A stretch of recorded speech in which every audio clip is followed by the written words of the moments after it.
Hello, I'm James Holland, and in this series, exclusively for History Hit, I'm looking at Allied fighting vehicles of the Second World War, and today it's the A27M Cromwell.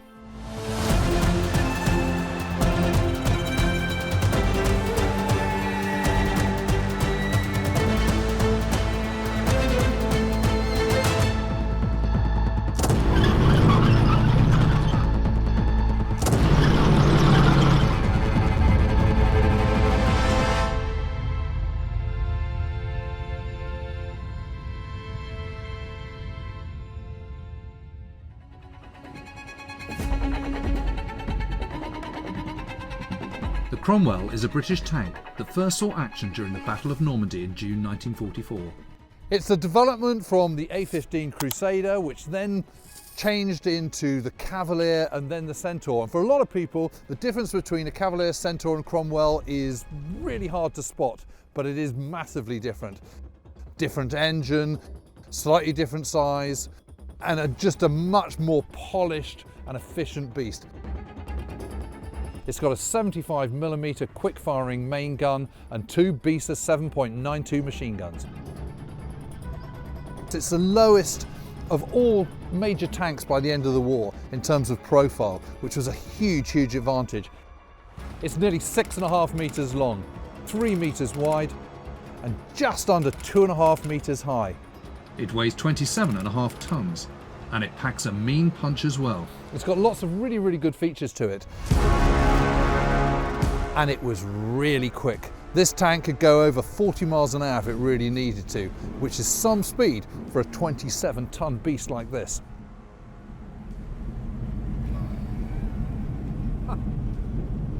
Wow, that is just amazing. Absolutely amazing. It's so fast. It's so much faster than any other tank that I've been at.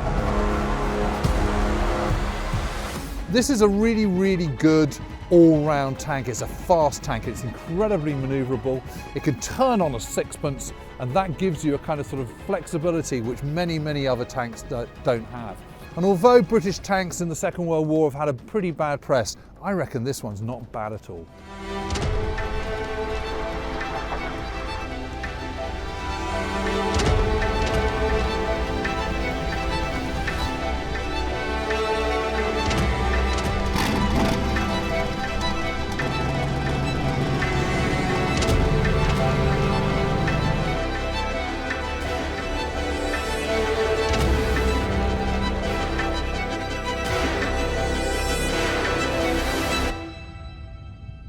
Joining me today to talk about this really very special tank is Tobin Jones, who oversaw the complete restoration of it. Hi, Tobin, James. hi.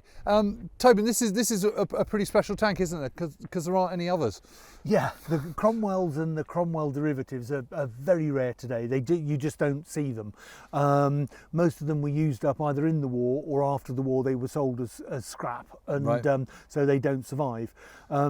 This particular tank was converted into what they call a charioteer, which was essentially a way for the government to try and generate foreign funds at the end of the war, Right. And sell their old worn-out tanks, if you like, to basically any foreigner who would give us some foreign currency for it. Right. And one of the things they did was they wanted to get a much bigger gun into the cruiser tanks. Right. And so they went for a 20-pounder gun, and the only way you can fit a 20-pounder gun onto a tank that's this size is to put a much bigger turret on and a much bigger turret ring. So a lot of cutting and shutting basically, and they ended up with what the government afterwards called a not a second chance turret, because although it looked impressive, it's actually very thin armour. Right.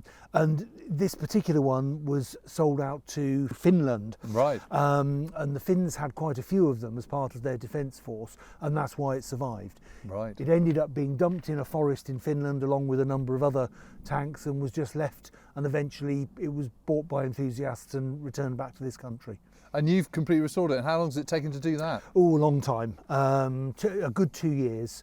But we've had to convert it back to the Cromwell specification. So essentially finding a turret which came off the firing ranges and Right. was completely refurbished, all new top armour, that's all been recut, a new turret ring which has been manufactured for this particular vehicle.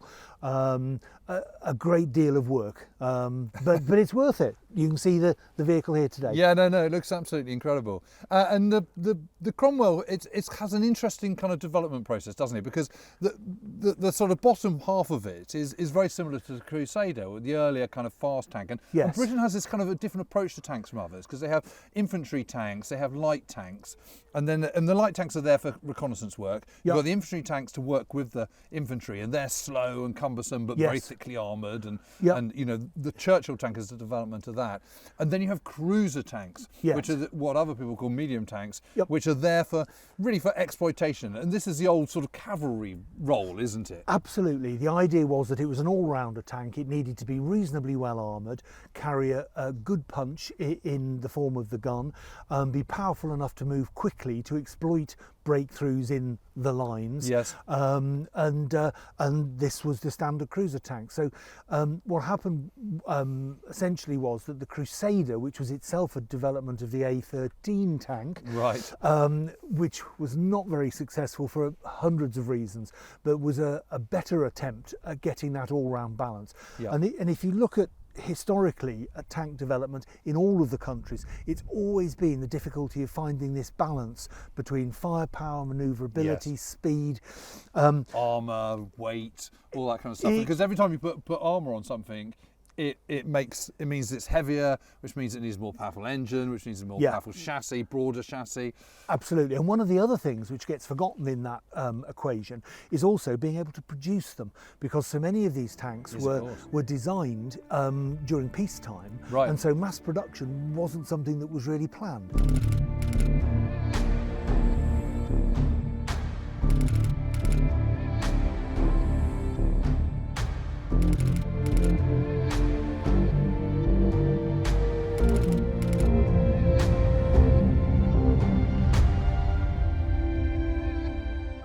And looking at it, you know, you look at the tracks here, this is very similar to the T-34, isn't it?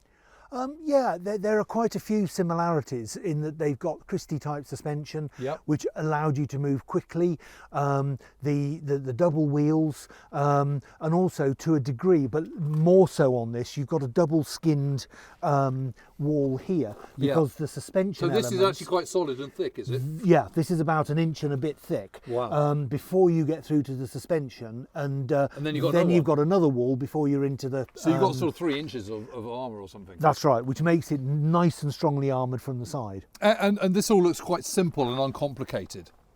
You can take the wheel off quite easily, can you? Yes, so long as you're strong. It's a young man's game, and yeah, you can take them off. All of this stuff is relatively interchangeable and easy to work on.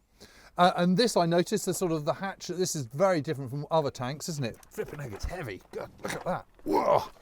Yeah, but yes. These hatches are a story unto themselves, in that the early marks of Centaur and Cromwell started off with hatches that were up on the top here, Right. and were nice and strong. But the problem was that if the turret was anywhere other than straight, the driver couldn't get out.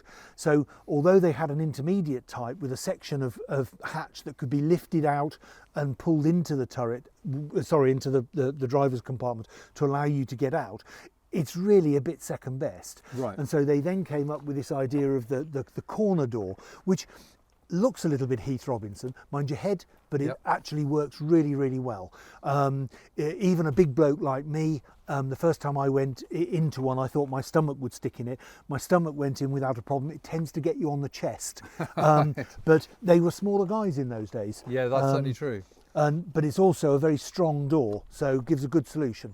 Yeah, no, it looks good. And coming around the front here, you've got a mirror. I've never seen a mirror on a tank before. Yeah, you've got a driving mirror, because obviously if you're moving to and from your scenes of action, you're going to be driving on the road. This is actually bent down at the moment, but that would normally be in that position. Right. And then the driver can see can see what's behind him. It's actually quite a valuable thing to have. And also, I can see that the driver is on the right, which of course is consistent with British driving. Absolutely. Situation. Yep, absolutely. He's got this vision hatch here, which is open at the moment. Yep. It locks inside, but this then closes, and you can look through a tiny little door. It's quite a thing, isn't it? I mean, look at that. Oh yeah, it would stop a round coming through. It's substantial. Moving round, Tobin, I mean, the most striking thing about it is the turret design, which is I mean, it's not so very different from a Tiger in terms of the shape and the look of it, but then you've got these whopping great bolts on it. Yeah. So it's not a welded turret. No, essentially this turret design started in about 1940-41, and at that stage we didn't have the ability to be casting one-piece turrets, which is what would have been ideal. So instead they built up a rather odd box shape which fitted inside, and so it was all built out of mild steel except for the top plate, which was 3/4 inch armour plate. For some obscure reason, the bottom plate is 20 millimetres thick, which must have been a very odd size in Imperial England in the Second World War. And then when they've made that box, they then literally bolt on the armour plate, these big slabs onto the outside. And interestingly, where those bolts come through, they've actually threaded the armour. And so they thread it through, and then they put these armoured nuts on, and then they weld them on so that they don't pop off. It's a bit of a palaver. It's a lot of a palaver, but having said that, if you don't have that ability to cast or weld large heavy structures, it's the best way to do it. And you've got stowage here. Stowage on the sides. And then the big engine at the back. So should we get up and have a look at it? Oh, hang on a minute, let's just have a look at the rear of this. So this is the exhaust. Yeah, this is a thing actually which is quite high. Yeah, this is actually a thing called a Normandy cowl. Right. And so when we first went into Normandy, these didn't exist, and the exhaust fumes just come up through this grille here. If tanks were moving about, there's quite a visible flame that comes up out of there, but also a lot of smoke. Right. And so it was quickly realised that if you could come up with something like this which threw the flames back down and just damped them, and so they were rapidly made, popped onto the tanks, and hence Normandy cowl. And these? These are smoke screen devices. There you go, look at that. So what you would have done is pop a couple of smoke bombs, electrically triggered smoke bombs into there. Right. You pop it up, you would wire them from this box here. Right. You pull that up, you connect the wires into there, and then when the driver was ready, or the commander instructed the driver to, he would press a button and it would fire these smoke bombs effectively. Behind you. It would all be pushed out by the exhaust, and you would create an enormous smoke screen that you could you can either reverse back into it, or you can slide off round the side of it, but it would get you out of trouble.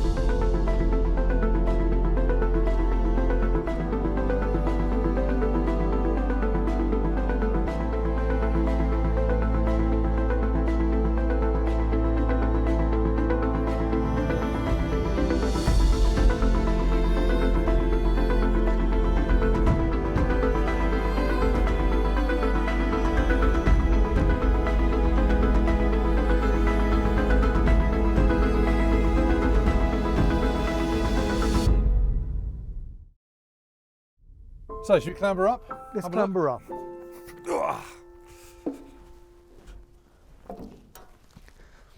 And Tobin, a bit like the T-34, the turret's quite a long way forward, isn't it? Which means you've got this big long stretch at the back for the engine. Yes, that's right. You need to have the turret there to fit everything in back here, because you've got the engine, which in this case is a Meteor engine, effectively a Rolls-Royce Merlin engine from the same as the Spitfire and the Mustang, but without a supercharger and a different oil scavenge system. Yeah, I mean, the story of that is amazing, isn't it? Because they're using these Liberty engines, these American-built aero engines, sort of adapted, sort of downgraded, and they're not getting enough of them. They're not quite good enough, and they're just not quite fit for purpose, are they? They're not as powerful as was required. The tanks had got heavier, and the poor old Liberty at about 350. Top 390 horsepower was not going to be developed any further. The Meteor, on the other hand, was a really competent engine at 500 to 550 horsepower, and in fact by the end of the war they were pushing 650 horsepower. Yeah, which is amazing. Makes a big difference to the performance of the vehicle. Yeah, no, of course. Also more reliable. But the problem with it, the Meteor is effectively is 80% a Merlin, Rolls-Royce Merlin, and of course to start off with, Rolls-Royce, the priority is the RAF, because the priority for Britain in the war is the air effort over the land effort for a large part of the war. So you've got the Mosquito, you've got the Spitfire, you've got you know, you've got the Lancaster bomber. You know, there's so much demand for Merlin engines. Yep. But to start off with, everyone thinks, well, this is great. The Meteor's a fantastic engine, but the priority is with the RAF, and so there's just not enough of them. Correct. Which is one of the reasons why, you know, there's 3 times as many Shermans in Normandy in 1944 as there are Cromwells. Yeah. It's not because they can't manufacture the Cromwell itself, it's because they don't have enough engines. And it's not until 1944 that Meadows start taking on the mantle of producing these Meteors under licence. Yep. And suddenly you've got a lot more of them. I think also the success of the engine as an aero engine also worked for the tanks, because particularly, and it's not terribly well known, but at the start of the production, a lot of the parts came from crashed aeroplanes. And so they'd got engines where perhaps they'd been slightly shock loaded, so they wouldn't reuse the crankshaft, but providing the crankcase was all in good order, they would reuse it. And a lot of Merlin parts turn up on Meteor engines even today, so it did allow them to reuse the parts. And of course production too, particularly by 1944, we had really got into our step by then, and so we were churning out enough parts to be able to put them into tanks. Yep. I mean, how easy? I mean, I can see all these back plates are all sort of just bolted in. I mean, is it comparatively straightforward to get to the engine, or is it a fiddle? Not particularly. I mean, you can see here if you lift that one. I mean, compared to the Sherman is incredibly easy to get to, isn't it? Yes. So looking in here, we're looking at the water header tank. Yes. You can just about see the radiators on each side. The Meteor's back there. The Meteor's back here. I don't think this is like, no, we're locked there. Yeah. The fan. I can see the kind of V12 of. Yep. Of the Merlin. The fan drives are here, and again a very, very clever cooling system where Rolls-Royce had put a lot of work into making sure that the correct amount of air was sucked through from the fighting compartment and the sides and pushed through those radiators to keep this engine cool. And in many ways, what the work they did was quite historic, because they managed to get all of the cooling done with about 65 horsepower, which was so much less than had been done in the past. Yeah. And again, made the engine more efficient. Yeah, that's quite clever, isn't it? But I mean, in terms of sort of practicality and maintenance in the field, which is always so important, I mean, having worked on this for 2 years, I mean, how easy would it be to work on this in the field, do you think? If you had the equipment that was available to the forces then, really quite easy. Oh, really? So long as you've got something to lift the engines in and out, and even then, in those days, there were certain things they would fix in situ, and others they would just say, let's pull that engine out and pop a new one in from a crate.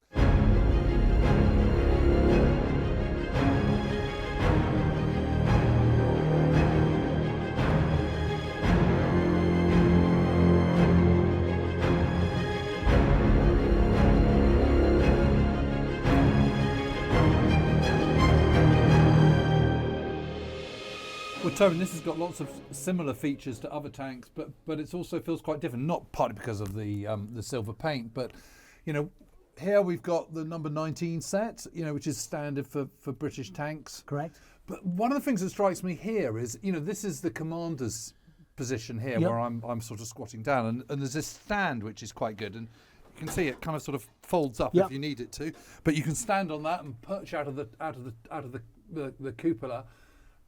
1, 2, 3, 4, 5, 6, 7, 8 periscopes. Yeah. I mean, one of the problems that you have as a tank commander is, of course, is that you've got to put, you know, to see, you've got to have your head out the turret, and of course that makes you very vulnerable. Yes. The moment you put your head down and close the hatches, you're effectively blind, but not quite so much. That's in the right. Cromwell, where actually the visibility and the number of periscopes far exceeds any other tank I've been in. That's right. Well, this is a later cupola, but it's still a wartime cupola. And the original ones had 2 periscopes, which had all the problems that you mentioned. Whereas with this one, you can actually turn the cupola, you can pick which of the scopes you actually want to look out through. Yep. Technically, they call them episcopes, not periscopes, because they only move in one direction. Right. But it's a really handy piece of kit for the commander. Here we've got the great big breech block, and next to it you've got the coaxial Bisa machine gun, so 2 machine guns in this tank. lots of little features and little containers all over the place. I mean, Yeah. you know, so what's going on in here? Well, this box basically is your supply of Bisa ammunition, or your main supply of Bisa ammunition for the main Bisa gun. So we stack in there, I'm not sure, 6, 7, 8, 9 cans of ammunition. Right. There's room for another 2 down on the hull wall Yes. to your left. And these are all the ready use ammunition. You've got these rather odd looking 3 cans Yes. behind you. Yeah. And that's water supply for That's the amazing. crew. Look at that. It's got little taps. You just fill it up here. Yep. Take it out. Yep. Fill it up, and then if you're a bit thirsty, you can just turn on Yep. this tap, and out it comes. And you've got to remember that these guys, they set off in the morning in the tank, and they were doing their job, which might be fighting, or it might just be sitting, watching, Yeah. getting ready. But they're stuck inside the tank, and it's hot, and it's horrible, basically. And so they are going to get thirsty, and it means they've got plenty of water. There's all sorts of other things. We've got a spare striker tin here. Mm-hmm. This gives you a spare firing mechanism that fits on the back of the breech block in case you have a malfunction. There are the wire cutters that fit in there. Right. A thing called a Helson lamp that fits there, which is the world's worst torch. Right. They're actually very valuable now and very sought after, but it just gave you basically a hand torch for carrying out running repairs. I mean, Tobin, a bit of thought has been put into this, hasn't it? Yeah. And again, it's easy to slag it off as being a small space to work in, which it is without a shadow of a doubt, but they have given a lot of thought to make it as usable as they possibly can. Yeah. And behind you, Tobin, sort of down, but just behind the driver's seat, there's what looks like a little motor. Yes, that's what they call a tiny Tim. And it's essentially a little charging engine. The best equivalent would be to say it's like a modern small lawnmower engine. Right. But it's attached to a generator, and it's also electrically started. So you press a button, it fires up, and if you were sitting for any length of time with the radios on, rather than the batteries going flat, you can charge them up using just the tiny tin. Oh, God, that's amazing.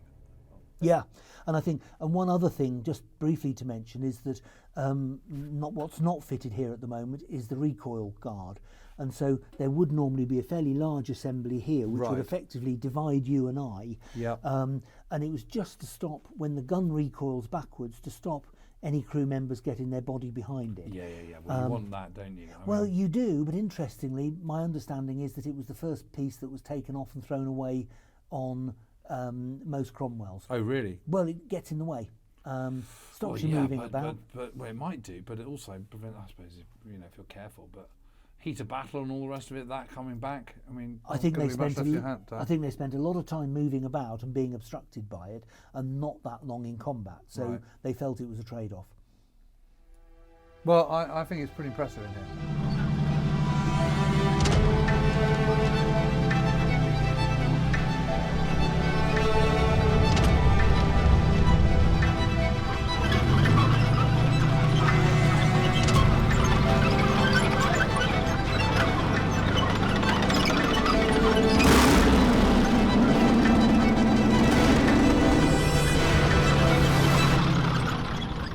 Well, Tobin, I've got to say I am mightily impressed with the speed and manoeuvrability of this. It's really quite a nippy vehicle. You can do a lot with it.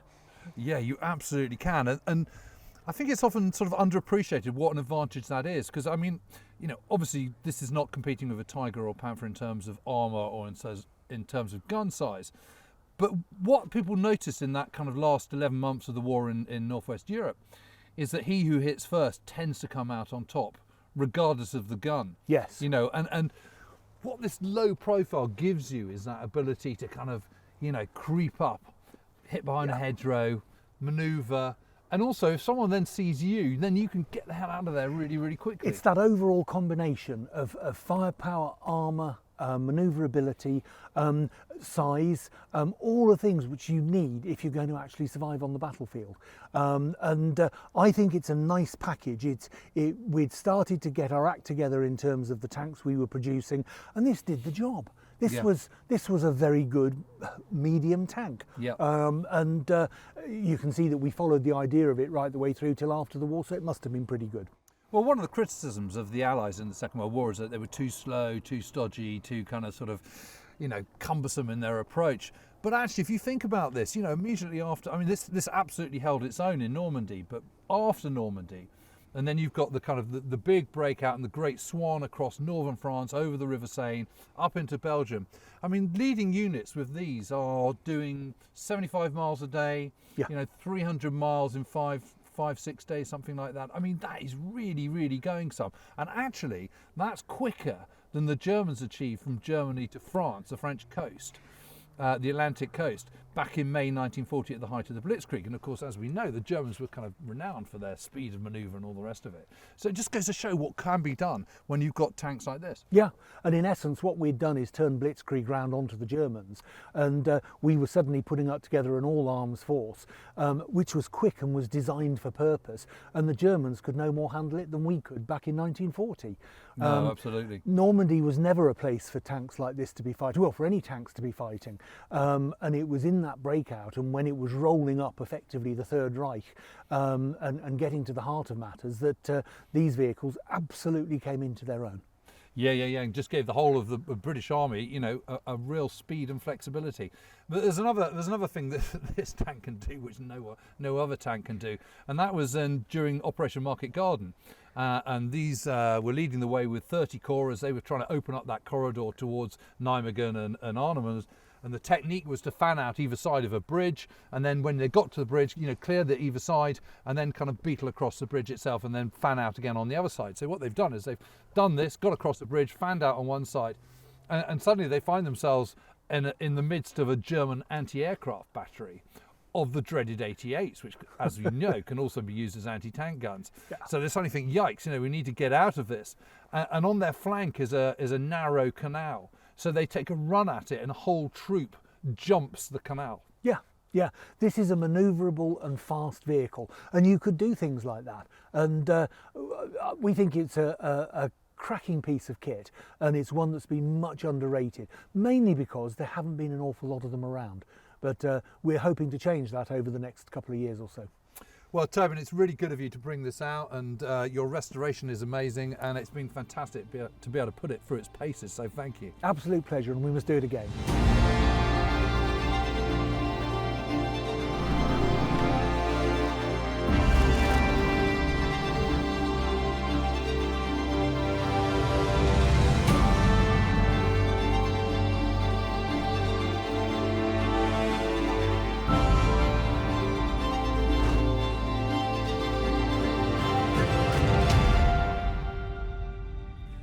Well, I've got to say, I'm pretty impressed with this. I really am. I mean, British armour gets a really bad press in the Second World War. But this has got, you know, it's got pretty good ease of maintenance. And what Tobin was saying was that, you know, you could do quite a lot of maintenance in the field pretty straightforwardly, pretty quickly, which is what you need, speed and ease of maintenance. Inside, it's by far the most comfortable of the 4 armoured fighting vehicles that we've looked at. And it's got the nicest features in it, all the periscopes around the commander's cupola, the little engine as well inside to recharge the batteries. Lots and lots of little features that have been really, really well thought out. I really, really was impressed by that. It's got this wonderful low profile, which I think is just such an advantage. It really is. You know, you're still, as a commander, you're still reasonably high perched up at kind of 2.5 metres off the ground. But it does mean that you could go up to a hedge such as the one right behind us and sneak up with, you know, a certain amount of stealth there. I like the simplicity of the track system and the wheels and the Christie suspension. That's really, really good. Armour is a bit thin, I suppose, but you know, this is a medium tank. It's 27 tons. The gun is perfectly adequate for what it needs to be able to do, but really it's the speed and manoeuvrability that really, really counts. And I just can't emphasize enough how important that is. And I think it's one of the great assets of this particular tank, but a lot of tanks, which is underplayed. And in terms of kind of speed of rotation of the turret, it's about on par with the Sherman, quicker than most of the German ones. But in terms of manoeuvrability, there is absolutely nothing to touch the Cromwell tank. And I've got to say, I've been really, really impressed with it. So much so that I think this is one of the best tanks I've ever come across from the Second World War. I really do.